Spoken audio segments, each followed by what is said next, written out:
ದೇವರ ನಾಮಕ್ಕೆ ಸ್ತೋತ್ರ ಉಂಟಾಗಲಿ. ಈ ಉದಯ ಕಾಲದ ಆತ್ಮಿಕ ಉಪಹಾರ ಕಾರ್ಯಕ್ರಮಕ್ಕಾಗಿ ಎಲ್ಲರಿಗೂ ಯೇಸು ಕ್ರಿಸ್ತನ ನಾಮದಲ್ಲಿ ಹೃದಯಪೂರ್ವಕವಾದ ವಂದನೆಗಳು. ದೇವ ಜನರೇ, ಸ್ನೇಹಿತರೇ, ಮಿತ್ರರೇ, ಈ ಉದಯ ಕಾಲದಲ್ಲಿ ದೇವರು ನಿಮ್ಮನ್ನು ಆಶೀರ್ವದಿಸಿ ನಿಮ್ಮ ಕುಟುಂಬಗಳನ್ನೆಲ್ಲ ಸಮೃದ್ಧಿಯಾಗಿ ನಡೆಸುವ ದೇವರಿಗೆ ನಾನು ಸ್ತೋತ್ರ ಹೇಳುತ್ತಿದ್ದೇನೆ. ಪ್ರತಿದಿನವೂ ನಾವು ಈ ರೀತಿಯಾಗಿ ದೇವರ ಶ್ರೇಷ್ಠವುಳ್ಳ ಮಾತುಗಳಿಂದ ನಮ್ಮ ಜೀವಿತವನ್ನು ಬದಲಾಯಿಸುತ್ತಾ ಸಂತೋಷವಾಗಿ ಜೀವಿಸುವುದಕ್ಕೆ ಕೊಟ್ಟಂಥ ವಾಕ್ಯಗಳಂತೆ ಈ ದಿನ ಕೊಟ್ಟಂಥ ವಾಕ್ಯವನ್ನು ಧ್ಯಾನ ಮಾಡಿಕೊಳ್ಳೋಣ. ಈ ದಿನ ಕರ್ತನ ಕೊಟ್ಟಂಥ ವಾಕ್ಯ, ದೇವರು ಕೊಟ್ಟಂಥ ವಾಕ್ಯ ಸತ್ಯವೇದದಲ್ಲಿ ಜ್ಞಾನೋಕ್ತಿಗಳ ಪುಸ್ತಕ 15ನೇ ಅಧ್ಯಾಯ 3ನೇ ವಚನದಲ್ಲಿ ವಾಕ್ಯ ಹೀಗೆ ಇದೆ: ಯೆಹೋವನ ದೃಷ್ಟಿ ಎಲ್ಲೆಲ್ಲಿಯೂ ಇರುವುದು, ಆತನು ಕೆಟ್ಟವರನ್ನು ಒಳ್ಳೆಯವರನ್ನು ನೋಡುತ್ತಾನೆ ಇರುವನು. ಪ್ರಿಯ ಸ್ನೇಹಿತರೆ, ದೇವರ ದೃಷ್ಟಿ ಇಡೀ ಪ್ರಪಂಚದಲ್ಲಿ ಪ್ರತಿಯೊಂದು ಸೃಷ್ಟಿ ಮೇಲೆ ಆತನ ದೃಷ್ಟಿ ಇರುವಂಥದ್ದಾಗಿದೆ.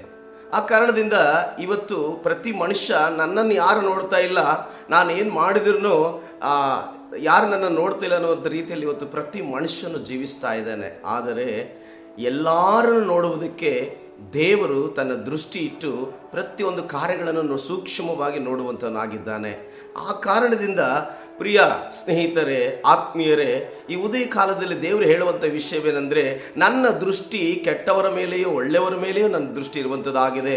ನನ್ನ ದೃಷ್ಟಿ ಒಂದು ತಲಲ್ಲ, ಇಡೀ ಎಲ್ಲ ಜಗತ್ತೆಲ್ಲ ನನ್ನ ದೃಷ್ಟಿ ನೋಡುವಂಥದ್ದಾಗಿದೆ. ಆ ಕಾರಣದಿಂದ ಪ್ರತಿ ಮನುಷ್ಯನು ತನ್ನನ್ನು ತಾನು ಸರಿಪಡಿಸಿಕೊಂಡು ಕೆಟ್ಟದ್ದನ್ನು ಬಿಟ್ಟು ಒಳ್ಳೆಯದನ್ನು ಮಾಡುವಂಥವನಾಗಿರಬೇಕೆಂದೇಳಿ ದೇವರು ತನ್ನ ದೃಷ್ಟಿಯಿಂದ ನೋಡುವನಾಗಿದ್ದೇನೆ. ಯಾರೇ ಆಗಿರಲಿ, ಉದಯ ಕಾಲದಲ್ಲಿ ನೋಡುತ್ತಿರುವವರು ನಿಮ್ಮ ಹೃದಯಗಳನ್ನು ಬದಲಾಯಿಸಿಕೊಂಡು ಕೆಟ್ಟ ಕಾರ್ಯಗಳಿಂದ ಬಿಟ್ಟು ಒಳ್ಳೆ ಕಾರ್ಯಗಳಲ್ಲಿ ನೀವು ಜೀವಿಸುವುದಾದರೆ ಖಂಡಿತವಾಗಿ ನಿಮ್ಮನ್ನು ದೃಷ್ಟಿಸುವ ದೇವರು ನಿಮ್ಮನ್ನು, ನಿಮ್ಮ ಕುಟುಂಬಗಳನ್ನು, ನಿಮ್ಮ ಜೀವಿತಗಳನ್ನು ಬದಲಾಯಿಸುವುದಕ್ಕೆ ಆತನು ಶಕ್ತನಾಗಿದ್ದಾನೆ.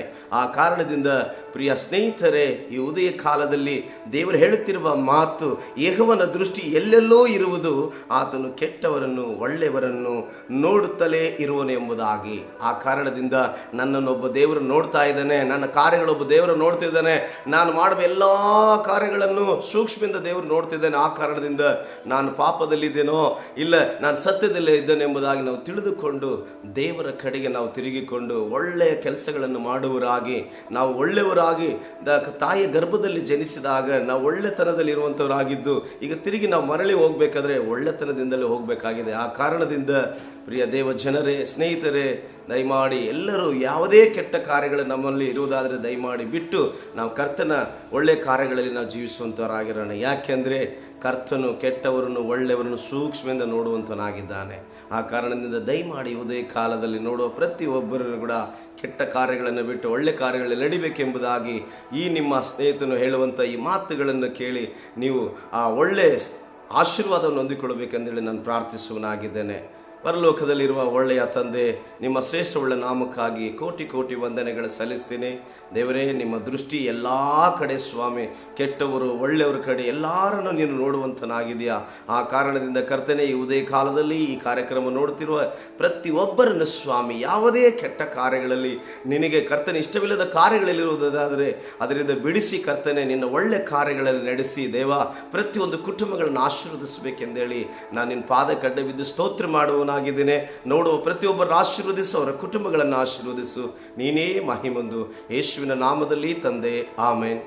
ಎಲ್ಲರಿಗೂ thank you. God bless you.